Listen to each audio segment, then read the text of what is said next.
Good evening, everyone, and welcome to the National Weather Service office in Lake Charles. We'll give everyone just a couple of moments to get logged into our video here, and then we'll get started in just a moment. So sit tight.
All right, good evening once again, everybody. My name is Donald Jones, and I'm here with the National Weather Service office in Lake Charles. I'm just your kind of a host here. Roger Erickson, Warning Coordination Meteorologist here at NWS Lake Charles, will be giving the presentation here in just a minute.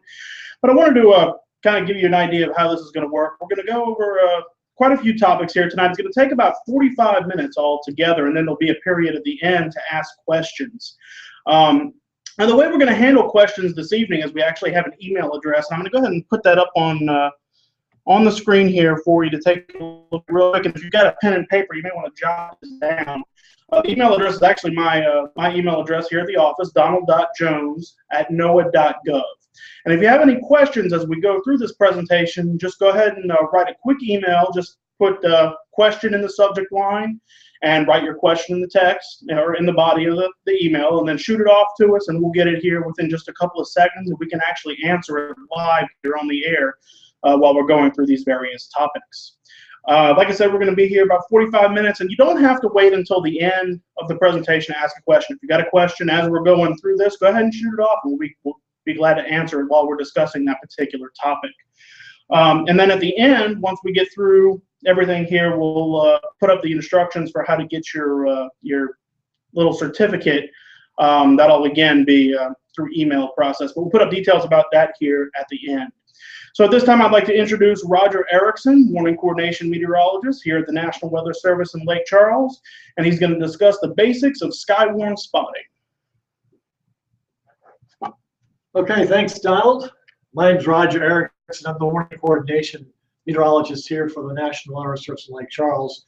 Skywarn program is done all across the country by all 122 weather service offices, and I would say that every single one of our offices does it slightly differently. So this is the Lake Charles version that you're going to be watching here tonight.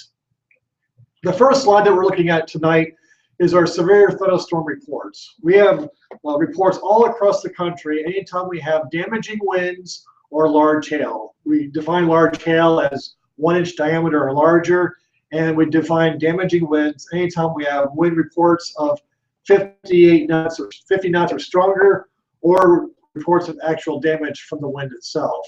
And so this slide that we're looking at right now is actually a slide that shows how many severe thunderstorm reports we had nationally across the United States last year. And running through November, we had almost 12,000 last year. A normal season is upwards of 13,000.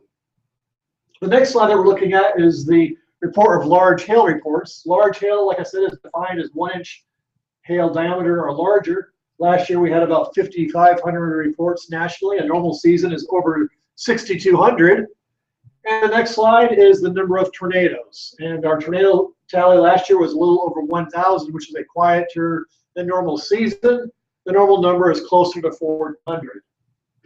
So what is Skywarn? Skywarn basically is a program put on by the National Air Service where we train people across the communities of the United States to know how to report hazardous weather back to the National Air Service local offices. So originally, the Skywarn program was developed in the late 1960s and early 1970s. And the bread and butter of the Skywarn program was the amateur radio club. Amateur radio clubs all across the United States were working with local weather service offices to report bad weather back to the field offices. And so that was really the core group of our Skywarn program for decades in the National Air Service. Well, as we got in the 1990s and the 2000s, we started to get our program expanded. And so the first responders of the United States really became the second focus of the Skywarn program, whether it was law enforcement, whether it was fire department, EMS. That was really the second group of people. Now, maybe they couldn't report weather while they're in the middle of an emergency, but they had ways of getting information back to us through their dispatch centers. And then it's expanded to even industry. I know a lot of industries down here in Southwest Louisiana and Southeast Texas have a lot of outdoor interests in the weather, so the Skywarn program has expanded to them. And frankly, with this being a capital of outdoor paradise from hunting and fishing perspective, we do have a lot of activity and interest in the program from just the general public. So why do we need Skywarn? Well, the slide here behind me is actually a severe thunderstorm producing a tornado on the ground last year on the anniversary of Hurricane Audrey. This was on June 27th last year.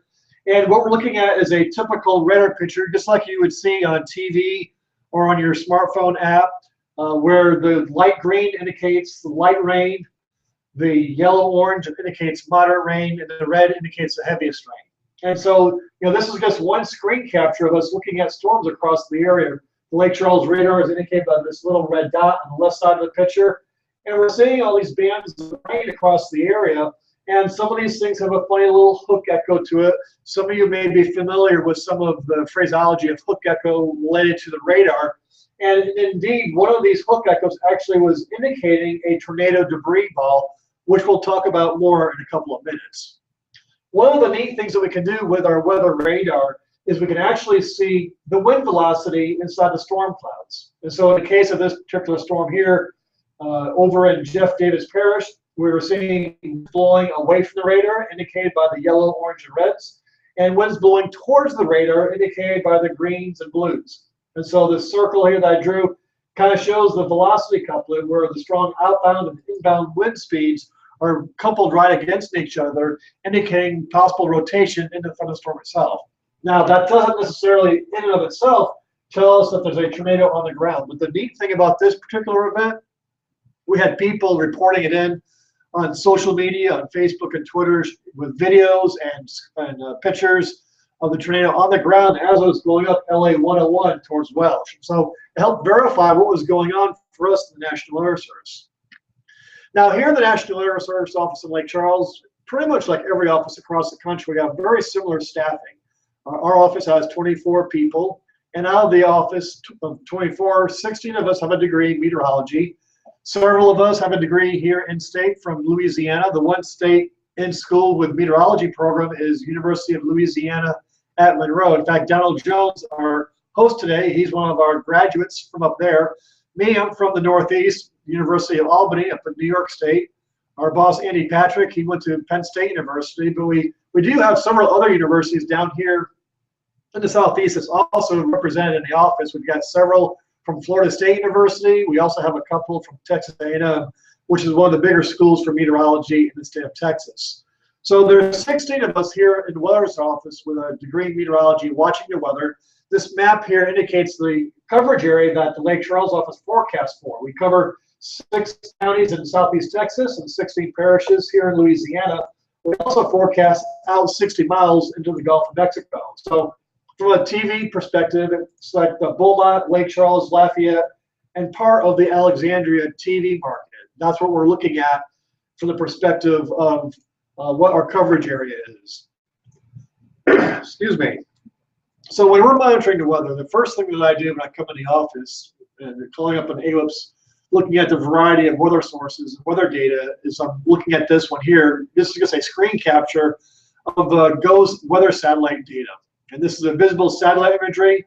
It would be similar to what you would see if you were an astronaut in space looking down at the Earth. And so this picture here represents some severe storms last April 27th, a significant day of strong to severe tornadoes across parts of Iowa, Arkansas, and Mississippi.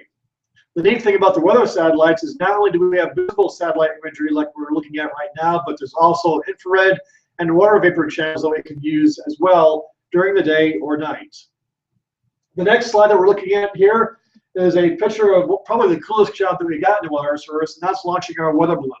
In the picture, one of our people here that works with us, Todd Noggin, is launching a weather balloon.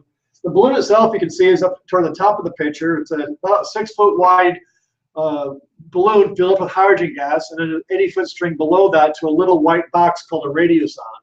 And the radiosonde itself measures the temperature, the dew point, the wind direction and wind speed, as well as the barometric pressure as it goes up in the air. And this balloon will go 20 miles in the air before it pops. Some people say that these weather balloons, because they get so large, as the pressure decreases as you go up in the air, that some people report them in as UFOs. So we do this balloon launch right now twice a day at 6 in the morning and 6 at night. And so if you're ever outdoors between 6 and 8, I would say, look up in the sky and you may actually see one of our weather balloons up there. Although, like I said, it ends up 20 miles in the air before it bursts. The picture on the left side here actually is a graph that shows the temperature profile in red. The green line is the dew point profile. And then we have the barometric pressure and wind direction and wind speed plotted on this thing as well. All of this data goes into our supercomputers in Washington, D.C. area to help us with our computer models of weather forecasts. The slide here that we're looking at is our automated weather stations that we look at hour by hour across the region. And the good news is every airport that has commercial airliners has an automated weather station. So we know Jack Brooks Regional in the Beaumont area has automated weather station. Here at Lake Charles Regional, they have it. Lafayette has one, down in New Iberia, up in Alexandria. But there are a lot of other airports in the area also that have weather stations, like up in Jasper, Texas, DeRidder, DeQuincy. Fort Polk also has a weather station up there.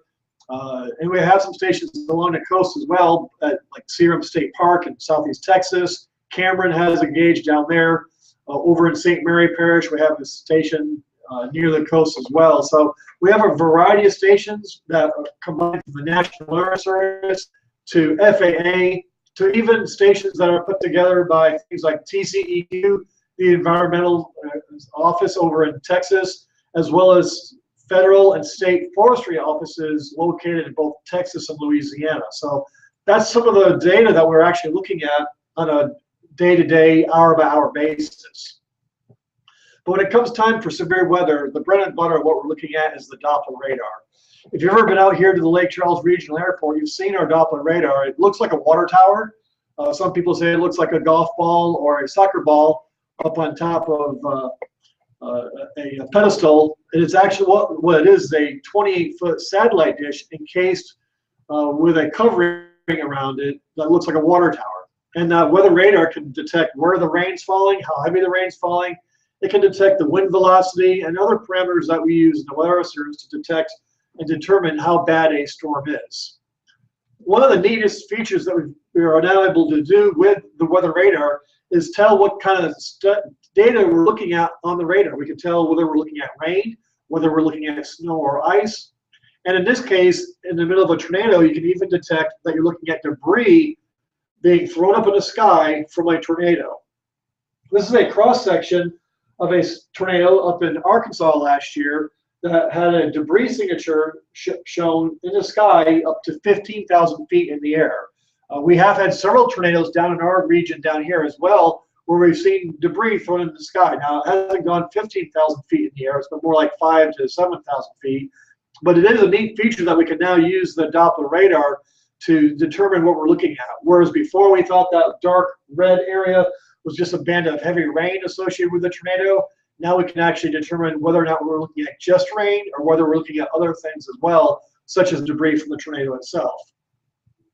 But the biggest problem we have with our Doppler radar, and it's a pretty big problem, is that the Earth's not flat. The Earth's curved, and due to that, the radar beam ends up going higher in the sky the further away from the radar site you go. So when you're 20 miles away from the radar site, the bottom of the radar beam is already 1,200 feet in the air. 40 miles out, it's over 3,000 feet in the air. 60 miles out, over 5,000 feet. So it's a big deal that we're going to be missing the actual aspect of a tornado that's going to be much lower than the radar beam itself. This next picture that we're looking at here is a nice little map that shows the radar range rings that indicate some of that for us. So for instance, the 20-mile range ring, which is the closest ring closest to the radar, goes all the way up to DeQuincy. It goes out almost to Vinton, and it goes down past Hackberry. 40-mile range ring is almost up to DeRidder.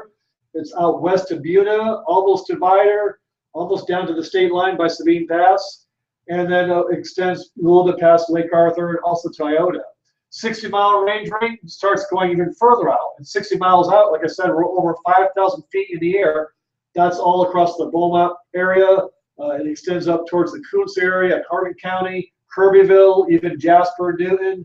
This is all areas that we're looking over 5,000 feet in the air for the bottom of our radar beam. Even to our east, you can see Lafayette is over 60 miles away from the radar itself. So we're looking that high in the sky, that far out, all the way down towards Franklin and Morgan City, or even further out in the air. In fact, it's over 12,000 feet by the time we get down to Morgan City. Those are areas of our region that we really need help from the communities to report the weather back into us and help verify what we're seeing in the radar that might be 8,000 feet or 10,000 feet in the sky.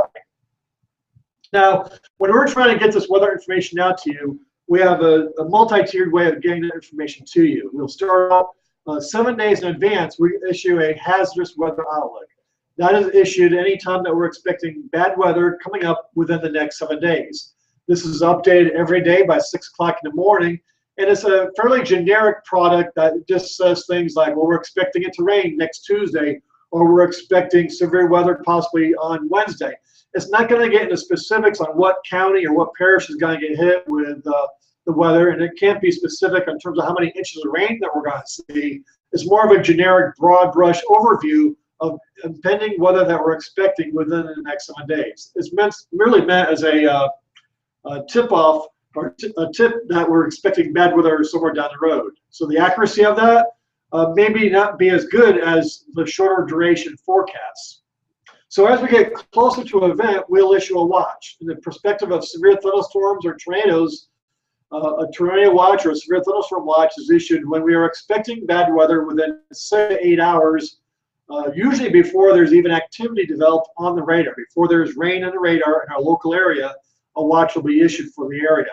So much more precise information, meant to be a tip-off to let you know that there's bad weather coming in the next 6 to 8 hours, giving people enough time to make alternative plans if they had plans to be outdoors, also to make plans to be aware to be watching the sky as the storms get closer in. Finally, when the storms are developing on the radar, we're going to be issuing either a warning or an advisory, depending on how hazardous that weather is. If we think that the hazardous weather is a threat to your life and it possibly could kill you, we're going with a warning versus an advisory, which will be issued when it's more of an inconvenience. So from the perspective of a tornado, we're always going to be going with a tornado warning. But from the perspective of thunderstorms, we'll issue an advisory anytime we're expecting the hail to be smaller than 1 inch, expecting the winds to be under 50 knots or under 58 miles an hour, enough to maybe blow some tree limbs down, but not enough to cause the entire tree to fall down, not enough where we're expecting your house to be significantly damaged either. So we reserve the warnings for thunderstorms that we're expecting to potentially be very hazardous to life and property across the area. So the next slide here that we're looking at, how do you get all this weather information from us? Really, the main way to get the weather warnings from us, the best way to get it, the minute we hit the send button on our computers here in the office, it ends up across the weather radios all across the region. This map here happens to indicate the weather radio coverage for the Lake Charles area, but we have a weather radio over in Beaumont. We have a weather radio south of Lafayette near Brazil. There's a weather radio down in Morgan City. There's one up in Gina that covers central Louisiana, and one over near Toledo Bend as well. So all of our forecast area, all 6 counties in southeast Texas and 16 parishes in Louisiana, are covered by a weather radio locally. So this is just a map here that indicates the coverage area for the Lake Charles area. Now the neat thing about weather radios that you can do nowadays with the technology is you can program this radio specifically for the county or parish that you live in. So for instance, if we're here in Lake Charles and you want to get just the warnings for Calcasieu Parish, you can program your weather radio for just Calcasieu Parish, and when we issue a tornado warning at 2 o'clock in the morning for Calcasieu Parish, you'll hear it on this weather radio at the same time the media is receiving our reports, at the same time it's being disseminated all across the radio. So that's really the usefulness of the weather radio itself. We always tell people to have a redundancy in terms of getting the weather service information. And that would also include our weather service webpage. You notice across the bottom of all these web pages, I do list our web page, the Facebook link, the Twitter link, and the YouTube. Basically, we do multiple ways of getting information out there to the communities. And so this is an example here. This is a screen capture of what typically our web page will look like on the left, where there'll be a graphic that kind of shows what's the weather story of the day. And below it, at the very bottom, is an interactive map, what we call the point and click map, that you move your mouse over, click on the map, and get a 7-day forecast for that individual point. When the forecast comes up, it looks similar to the graph that you're looking at on the right side of the page here, and it's giving you a 7-day forecast for your local area, a quick link to the radar and satellite, and also the current weather observations at the closest airport to your location. So that's the page that you'd want to bookmark for your local home. On the map here on the right, you can actually move the map around to make sure that the little green box is actually centered on the site where you are actually living. The next website that we're looking at is another way to receive weather service alerts. We talked about the weather radio, and we've talked about the web page. Well, nowadays with smartphones, there's a lot of weather apps out there. The local media have weather apps. They've partnered with us in terms of getting our warning information out, and there's a variety of other sources as well. So the examples here, we're looking at the Red Cross app on the left, a My Radar app in the middle, and the Weather Underground app on the right. A variety of sources for warnings as well as weather radar information for your local area. So when it comes down to it, we're trying to make sure that everyone understands that we're all on the same sheet of music when we're having severe weather reports back to our office here in Lake Charles. And so this slide here represents the 3 main types of rotating thunderstorm clouds that extend down to the ground or close to it. All the way to the left, we're looking at a picture of a funnel cloud, a rotating column of air that extends from the thunderstorm cloud but doesn't quite reach the ground. The picture in the middle is a tornado, same picture as the left, except the difference is you notice there's debris coming up from the ground at the bottom of the picture. Now the picture on the left showing the funnel cloud, there may very well be debris on the ground, but from this photographer's standpoint, there's a tree in the way, and that tree is blocking the view. So if there's a building or trees blocking your view of a potential tornado, you want to call it in as a funnel cloud as opposed to a tornado in the area. Now, on the other hand, down here on the coast, we also get waterspouts over Sabine Lake, Calcasieu Lake, as well as even inland lakes, as well as the coastal waters out in the Gulf of Mexico. So if a tornado is over water, we call it a waterspout, and we're issuing special marine warnings for that area. Now, in the event of a special marine warning for a waterspout down around Sabine Lake or Big Lake here in the Calcasieu Parish area, Cameron Parish, if we expect that storm to move over land, it's obviously switching from a waterspout to a tornado, and we'll actually issue a tornado warning for whatever county or parish we were expecting to see the storm coming into next. So our next slide here is showing the tornado damage scale, the Fujita scale. It was updated to an enhanced Fujita scale in the early 2000s, basically a tweaking of the wind speeds associated with each of these damage indicators associated with the rating of a tornado. So kind of similar to hurricanes, but the numbers don't exactly match up. And the F0 has wind speeds of 65 to 85 miles an hour, whereas the top end of the scale, EF5, is wind speeds over 201 plus miles an hour. The way we determine the differences for these wind speeds is by the National Air Service going out in the community and doing a storm survey.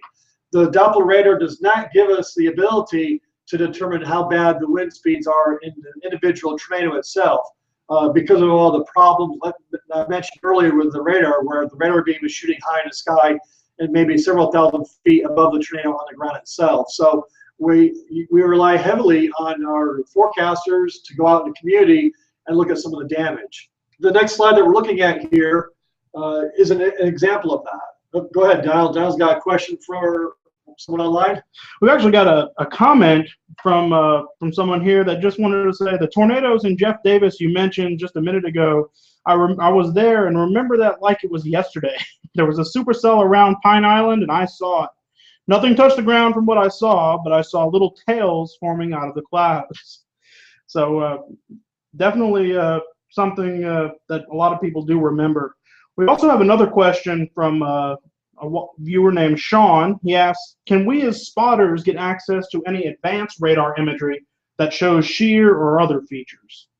That's a good question. When it comes to the radar data, all of our radar data is available online. If you go to our website, the radar data that you're looking at is what I would consider the basic data, showing you where the rain's falling, what we call reflectivity. It gives you some radar estimates of how much rain has fallen, and it also shows the wind velocities in it. Depending on what website you go to with the Weather Service, there are some GIS-capable versions of it where you can zoom it on into a local area and get you that information as well. But in terms of looking at multiple levels of the radar data, which is what I believe Sean's asking about there, that typically you have to subscribe to a company to get that multiple layers data. There's a variety of sources out there to get weather data out there from the National Air Service, Doppler radars all across the country. What we're looking at here is an example of what we might be doing in the Weather Service after the tornado has passed and us driving into a community to assess the damage associated with the tornado.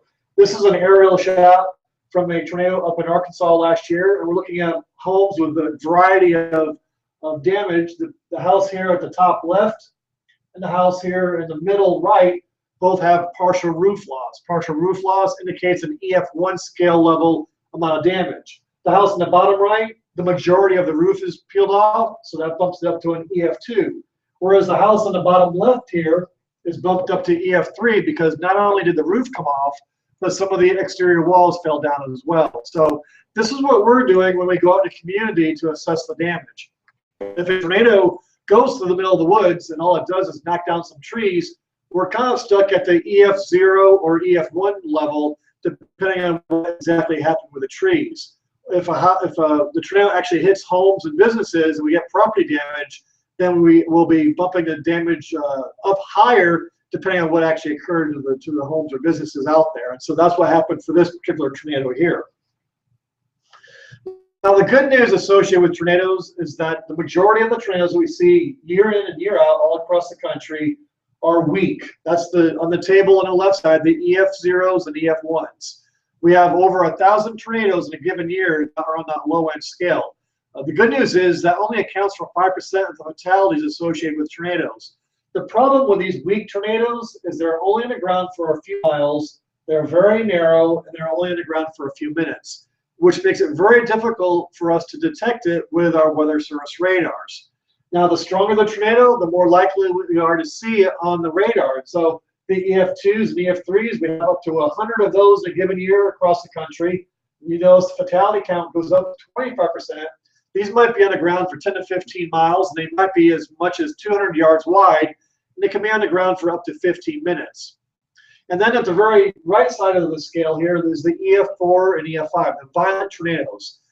We have a very small number of those that we see in any given year. On the average year, around 10 of those are seen. But you notice the fatality loss is very high in those kind of tornadoes. The majority of tornado loss in one year to the next is associated with the high-end tornadoes, the EF4s and EF5s. They can be on the ground literally for over 70 miles, can be a mile wide, it can be on the ground for over an hour. Fortunately, we do not see those high-end tornadoes very often in this part of the country. Now, this next slide is an interesting slide that Jonathan Brazel made for us that shows how many tornado reports we've seen across the area between 1995 and 2012. And so there's actually, interestingly, two different bullseyes that we're looking at on this map here. The bullseyes that we're looking at, there's one in southeast Texas that extends from the Fred Sperger area of Tyler County into Jasper County around Kirbyville, into Newton County by Newton, and on the edge of Beauregard Parish around Maryville. There's a second severe tornado max also to our east from basically the Jennings area, Crowley Range to the edge of Lafayette, extending northward towards near Opelousas and Eunice as well. So we have locally two different tornado alleys associated with tornadoes in our local area, at least from what we've seen in this 13-year period between 95 and 2012. So that's the data that we've seen here locally.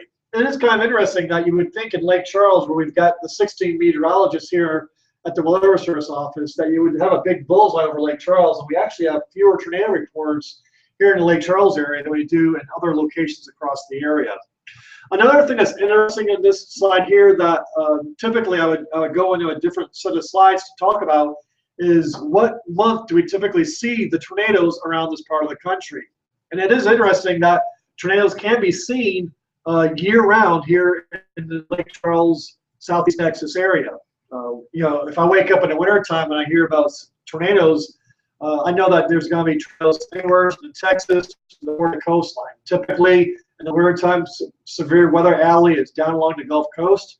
It kind of swings up into the Plain States in the springtime, the Great Lakes region by the summertime, and then it swings back down here to the Gulf Coast again in the late fall.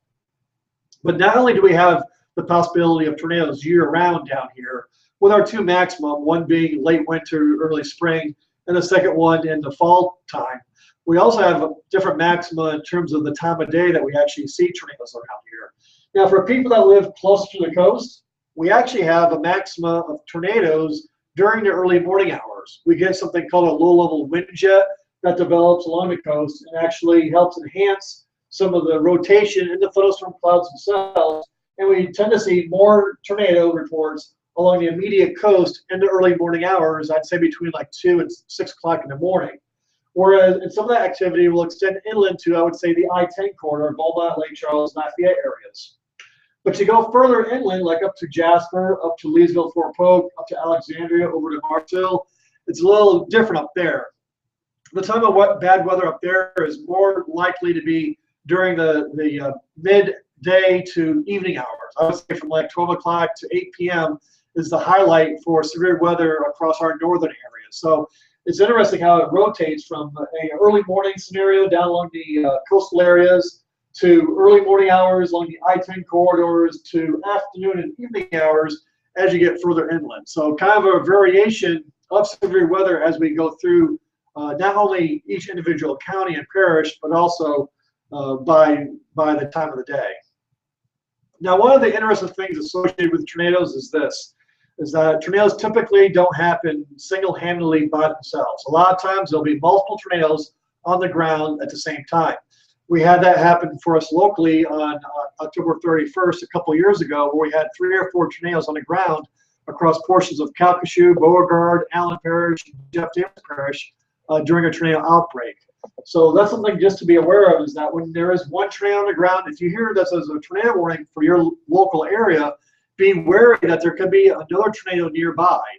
This picture here was taken by a storm chaser up in Nebraska last year that shows 2 tornadoes on the ground within a relatively near vicinity of each other. Another big problem that we have associated with tornadoes is this.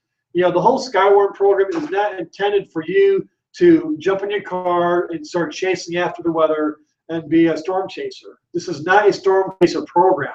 We want you to report the weather safely from your location when it's safe to make a phone call after you've put yourself in a safe spot. This picture here is the before and after of a tornado path up in Baxter Springs, Kansas from last year. And, this is just typical community here with probably a lot of stop signs and roads, buildings, and whatnot. Barriers that are going to be very difficult to get around if there's a tornado barreling through your town there. So we don't want people to be jumping on the road and going through the weather when the storms could be passing through and you would have limited visibility. You know, this is an example here of what might happen if you try to drive around. You see, this is a subdivision up in Arkansas again. You know, we keep going back to Arkansas because last April 27th was one of the bigger tornado outbreaks last year. And this subdivision here, you can see homes that were shredded to, you know, just piles of rubble. But also you can see lots of cars that were flipped over and tossed out the driveways, out the garages, into the road and whatnot. So we don't want people to be driving around their cars looking for tornadoes. The next slide is another key point. You know, it's a neat photograph that someone took of the debris flying around in the tornado, but we don't want you to be outside taking a picture of debris flying around in a tornado like this. This is really dangerous what this photographer was doing. So we don't want you to be putting yourself in a situation like this thinking, well, this is what Roger, or this is what the weather service wants. We don't want you taking pictures like this for us. We want you to be reporting weather from a safe location. You look at this picture of the tornado debris flying around in the air. Even if this is a weak tornado, this debris is flying around in the sky, maybe 60, 70, 80 miles an hour. If this is a stronger tornado, that debris could be flying around in the sky at over 100 miles an hour. And it doesn't matter if this debris is maybe just 1 foot across, or even some of the stuff maybe 6 feet across. If that debris hits you, that's where you could be in big trouble. Most people that die in tornadoes die from something called blunt force trauma, which is what happens when debris hits you and causes significant internal injuries. So we don't want you to be put in a situation like this where you're outside trying to take a picture of a tornado and debris could possibly hit you. Also, when it comes to the kids, we always talk to the kids about what's the safest place to be when you're at school. And you know, in schools, the safest place is always going to be into an interior hallway, out of the classrooms, out of the auditoriums, out of the cafeterias, interior hallways, ducking down, facing the walls, and covering up your head. This is an example of a school that was actually under construction that was damaged up in Arkansas last year during that violent tornado. The next picture that we're looking at here is a subdivision, once again up there in Arkansas, that shows a variety of damage to homes that can occur all in one subdivision. You can see the houses up at the top here. Really the only damage to the homes looks like all the garage doors got blown out, whereas the street in the bottom row of houses they're pretty much all flattened. Even in a house that's been flattened like that, however, there's possibilities of survival. Some of the rubble, pile of rubble that we're looking at here, maybe 4 feet high or 6 feet high. And then we start talking about where's a safe place to be at home. We always talk about things like the bathrooms. If we had basements, we would be talking about that, but we typically don't have that in this part of the country. So we talk about the bathrooms, we talk about closets a lot, we talk about interior hallways. And even along the row of homes that you can see across the bottom on either side of the street, there are some interior walls that are still standing. In a couple different houses, there's even piles of debris probably wrapped up along an interior hallway or a closet that there would have been a place or a chance for survival if you were in a tornado, even in a violent tornado like this up in Arkansas. So think about your home or where you're living. You know, where is the safest place for you to be in a tornado before the storm actually gets to you? I'll say that's your homework assignment for tonight. The next slide we're looking at here is just talking about severe thunderstorms. And we had mentioned that earlier today, that severe thunderstorms can be defined not only from the perspective of tornadoes, but also from the wind and hail. So if we're expecting wind to cause damage where it could snap a tree, you know, it could be from a tornado, or it could just be from strong winds. This building over here on the right was a large barn that got shifted off its pilings up near Jasper, Texas a few years ago. You know, this next graphic here is a very dramatic picture that Felix Navahar, our science operations officer, took up in Bunkie, Louisiana in 2012, showing the dramatic effects of what happens to your home when it gets hit by hail. The windows were shattered and taken out, so the first people here had to cover up their windows with plastic to keep the house from getting wet inside. And you notice what happened to the siding of the house, where it looks like someone sandblasted the side of it. That was just from the reports of hail. The next slide shows what the vehicles looked like outside. This is once again up there in Bunkie, Louisiana a couple of years ago. You can see what a vehicle looks like after being hit by hail, golf ball size or larger. And I know this past weekend we had all sorts of reports of large hail. People reported back to us through Facebook, Twitter, emails, and so that was, we're happy to receive those reports of the hail reports that we were seeing across the area this past weekend. You know, a lot of people don't think flash floods can occur down here along the I-10 corridor, but this is actually a picture that we got here locally in Lake Charles back in 2006 at St. Louis High School. These cars were in the parking lot next to the high school. Kids were inside school at the time, and it rained out so hard that the parking lot filled up with water, and the water actually got deep enough to pick the cars up out of the parking lot and deposited them into the local drainage ditch here in Lake Charles. 1 foot of moving water can pick up 2,000 pounds. 2 feet of moving water picks up 4,000 pounds. So, you know, we don't want people to be driving their cars into deep water.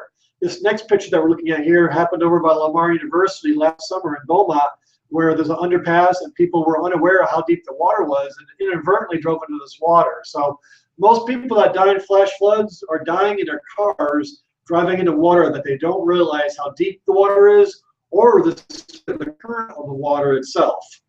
So the recommendation that we talk about when it comes to this, 2 feet of moving water can carry away most vehicles.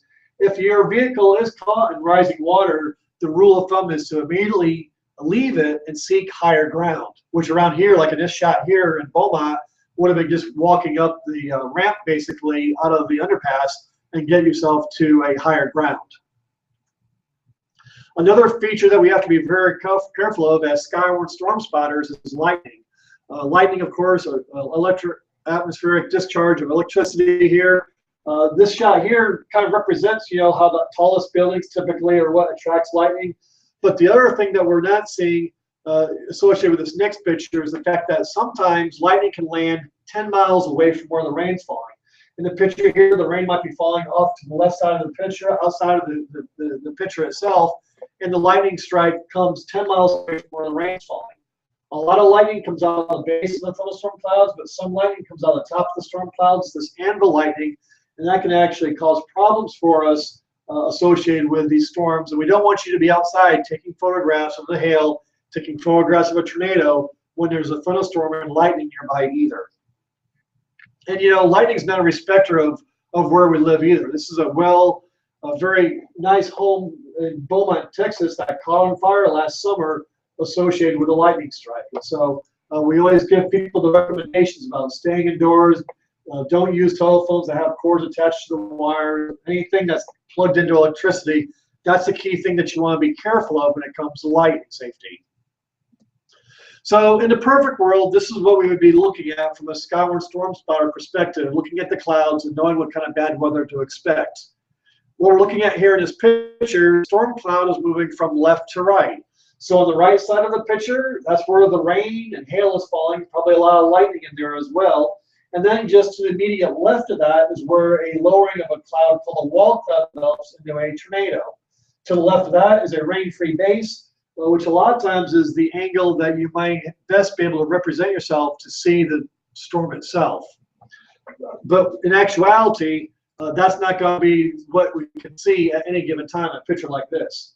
This is more realistic what's going to happen. If you're more than 40 miles away from the storm, it's going to be too hazy down at the horizon to see what's actually going on out there. So forget about focusing at the base of the storm cloud.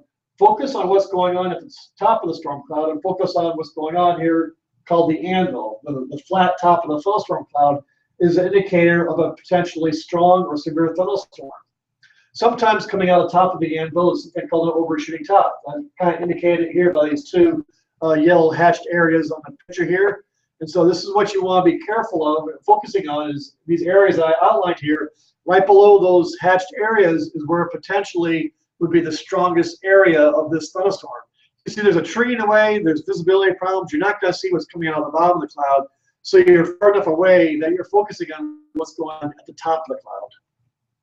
Now if you get a little bit closer into the storm, now we're focusing in a little bit more on the updraft associated with the thunderstorm itself. So this slide here we're looking at is the focusing in on updraft associated with the main storm tower. A lot of times it's got a nice cauliflower texture associated with it. A lot of times it looks like a smokestack appearance where the cloud itself is rising in the sky. So that's what you would focus on when you're a little bit closer in between 10 and 40 miles away. The other thing that you're going to focus in on when you're a little bit closer to the storms is the new cells or new thunderstorm clouds that are developing adjacent to where the rain is falling. A lot of times that's an indicator that the day of severe weather is more organized for the conduciveness of more bad weather to develop. So that's another thing to be focusing on. But really, the bread and butter of what this whole presentation today is going to be about is this slide here. When you're within 5 or 10 miles of the thunderstorm cloud, there's two key indicators that you can look at the clouds and know what kind of problems you could potentially be having. Now, in this picture here, I drew, you can see on the right side of the picture is where the rain's falling. So that indicates an area of a downdraft. I drew an arrow pointing down to let it, that's what that's looking at.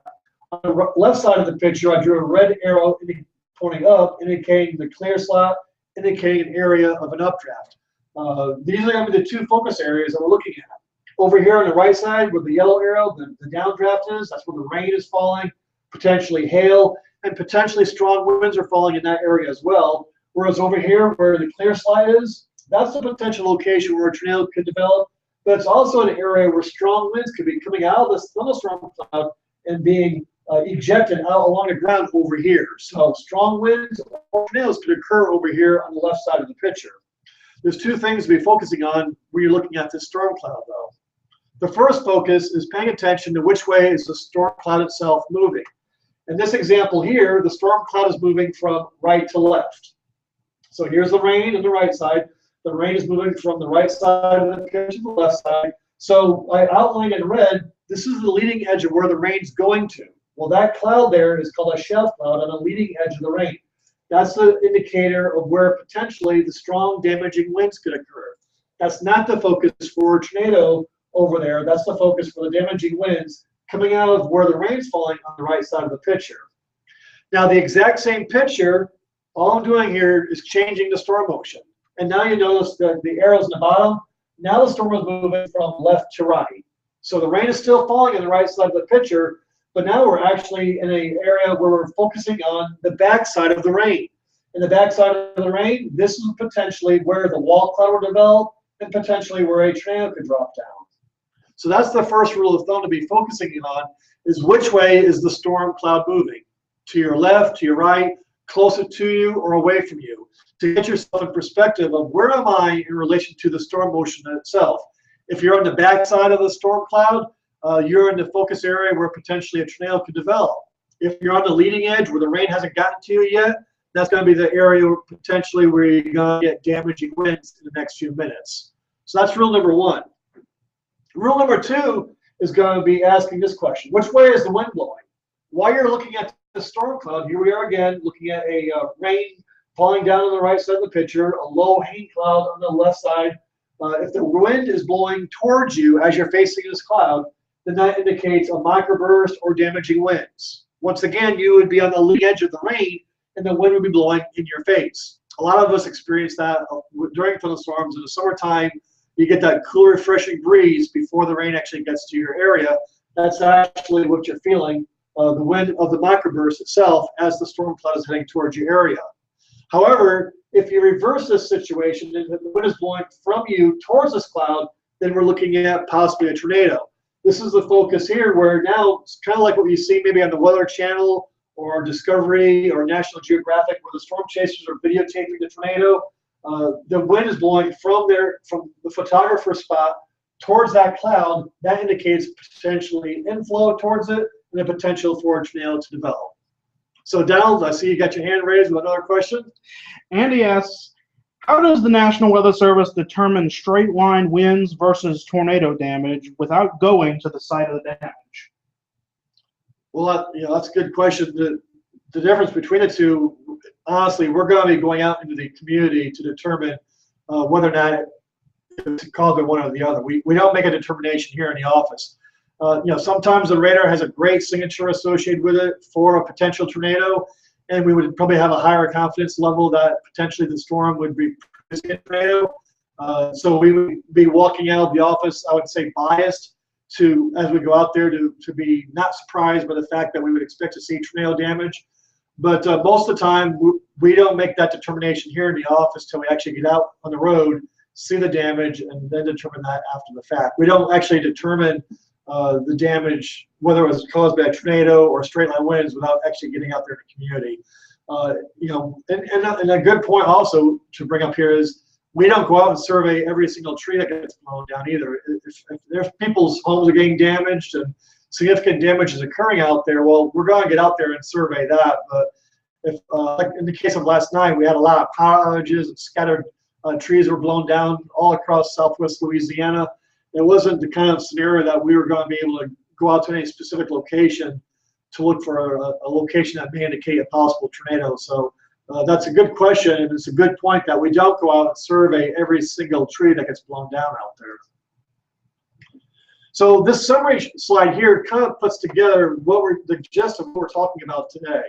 When you're looking at the clouds, is the cloud rotating? If it is, it's a wall cloud. If it's not, it's a shelf cloud. That's the two examples here on the left and right. If the wall cloud that's rotating, if the wind is blowing towards a cloud, indicates a wall cloud. If the wind is blowing towards you, indicates a shelf cloud.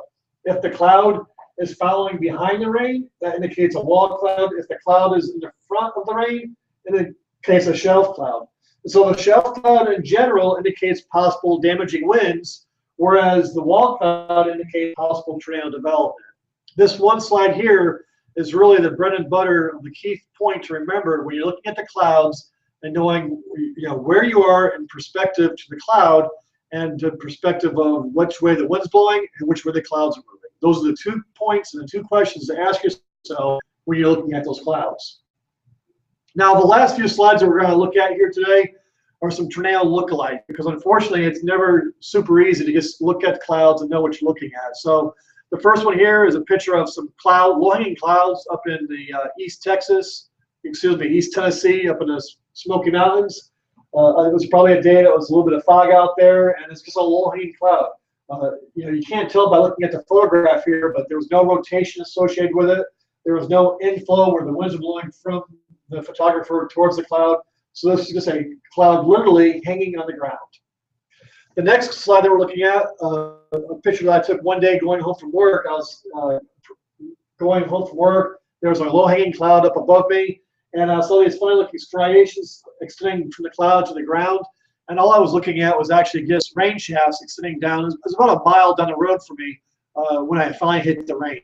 But sometimes when your mind's thinking about tornadoes, a rain shaft might think you're looking at a tornado. But once again, the 2 questions to ask is that rain shaft, in this case here, rotating?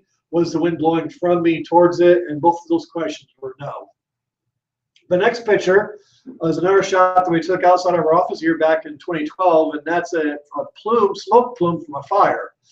If you're far enough away from the fire where you don't see the fire and the flame itself, sometimes plumes can give the idea that you're actually looking at a tornado. So the key questions to ask yourself: is the wind blowing from me towards that cloud? Is the cloud itself attached to a thunderstorm cloud as well? Key questions to ask yourself when you're looking at it. The next picture is an interesting cloud also. This is a picture of rain that's kind of moving from the left side of the picture to the right side. And so the wind's blowing in my face. So I know I'm in front of the rain. And this is a shelf cloud on the leading edge of the rain.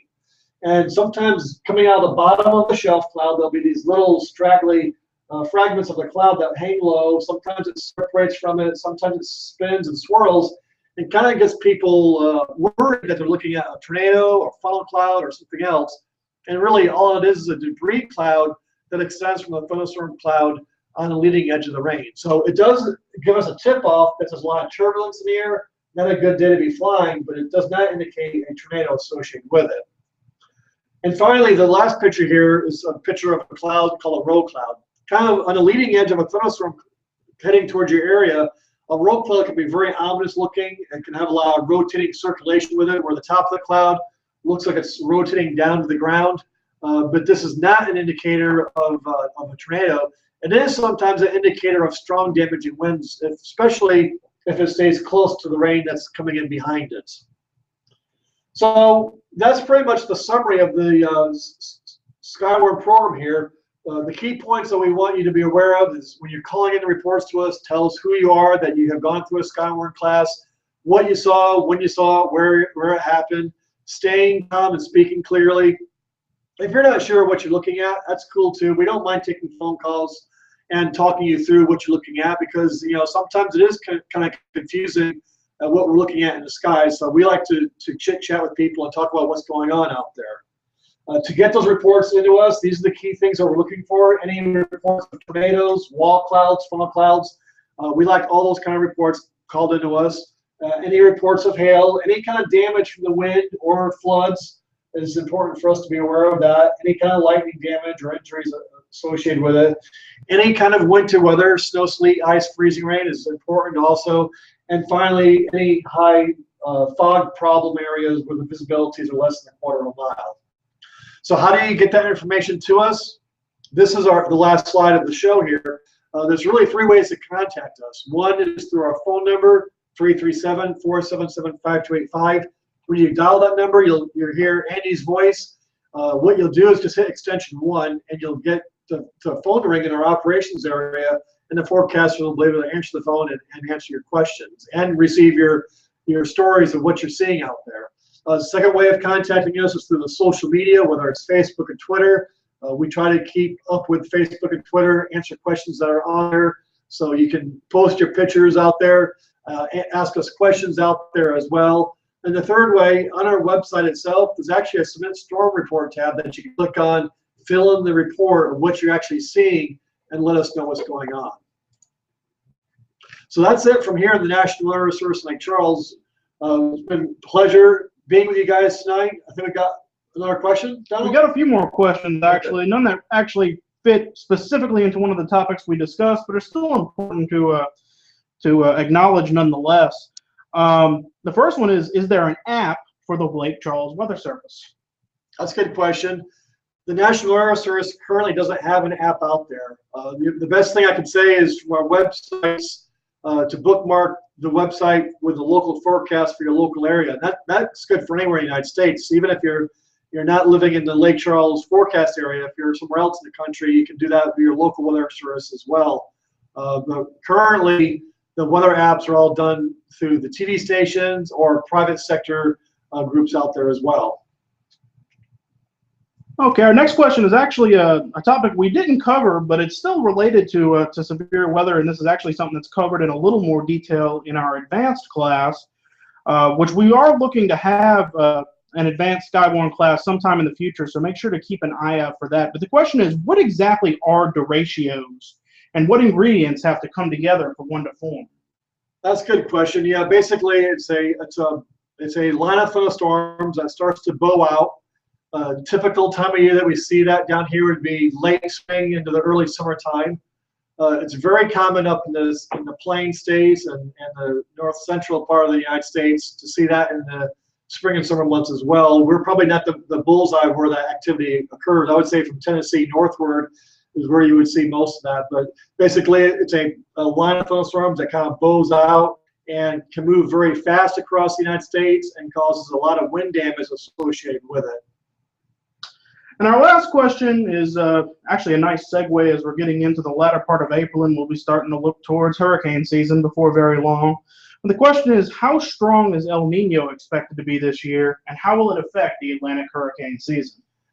Well, that's a good question. We're in a weak El Nino right now. The forecast probably is to stay weak to maybe a moderate El Nino through the summer months and into the following fall.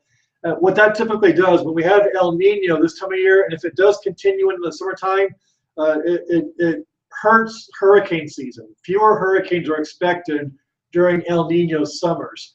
And so typically what happens when we have El Nino, which is warmer waters in the Pacific Ocean near the equator, when that develops, we usually have a stronger wind profile across the Gulf of Mexico to make fewer hurricanes in the Gulf of Mexico. However, there has been some research that shows that even during El Nino summers that we still can have a hurricane. So while the overall numbers this season are probably going to be trending lower than normal, there's always going to be a threat for a hurricane to hit somewhere. So I would say we have to stay vigilant during hurricane season, even when we're expecting overall numbers to be lower than normal. Actually, we just got another question that just came into me here, so we'll go ahead and grab that one real quick. And it's very interesting. This refers back to what you referred to as your bread and butter picture a few slides back. If you find yourself driving in a car in that type of situation, should you turn around? There's no high ground around, and you can't take a left or a right. That's a good point. Yeah, honestly, I wouldn't be driving. If you think the storm that you're driving into has the potential to be severe, if you know that it's a day that we got a tornado watch out, a severe thunderstorm watch out, then no, we don't want you to be driving off into that storm. We want you to take safety. So if it means stopping at a store, if you're in a town, or if it means just literally, like you said, literally turning around and going in the opposite direction, then that's going to be the safe thing to do in that kind of a situation. We don't want you to be driving accidentally into a severe thunderstorm.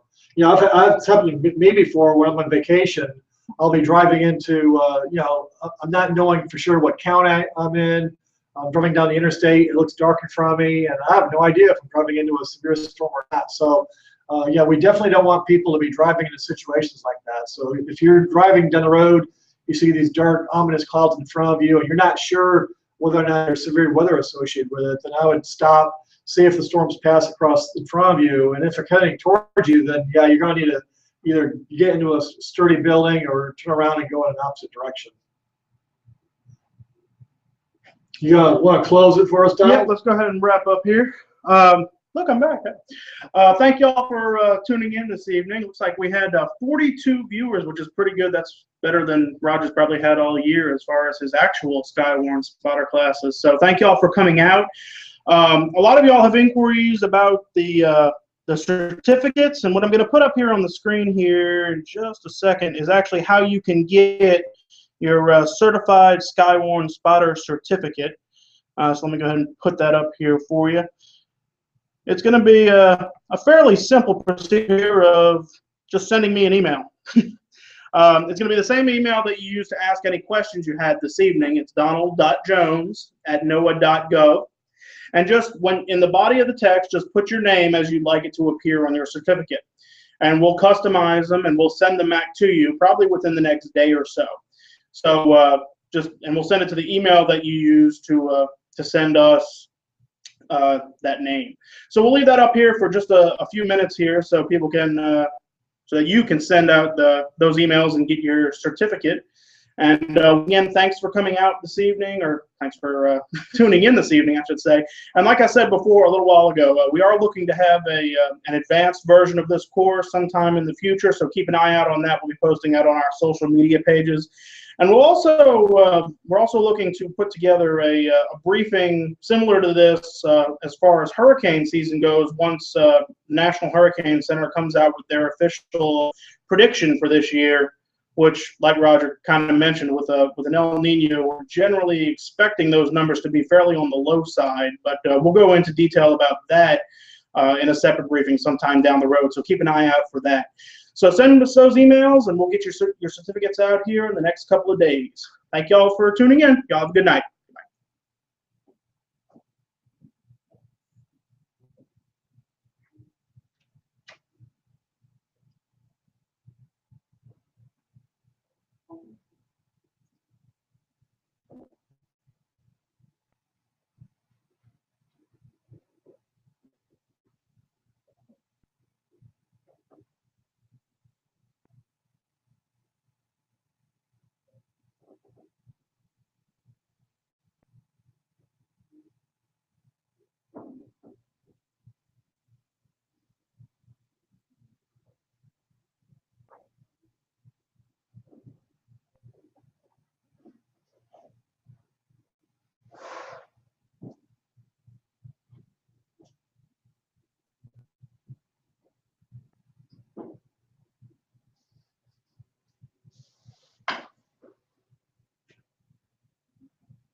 I see it's still a few of y'all are still here.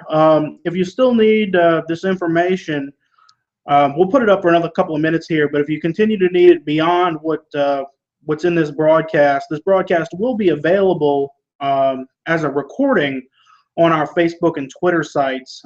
So you can find it on there, and you can find this information by going back to just the end of this video here. So we'll put this back up for just a few more minutes, and again, y'all have a great night.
Okay, we're going to go ahead and close out this broadcast now. But once again, if you still haven't gotten your email in and want to do so and need that information, this broadcast will be available as a recording on our Facebook and Twitter sites just as soon as we end it here in just a moment. Once again, thank you for coming out this evening, and have a pleasant evening.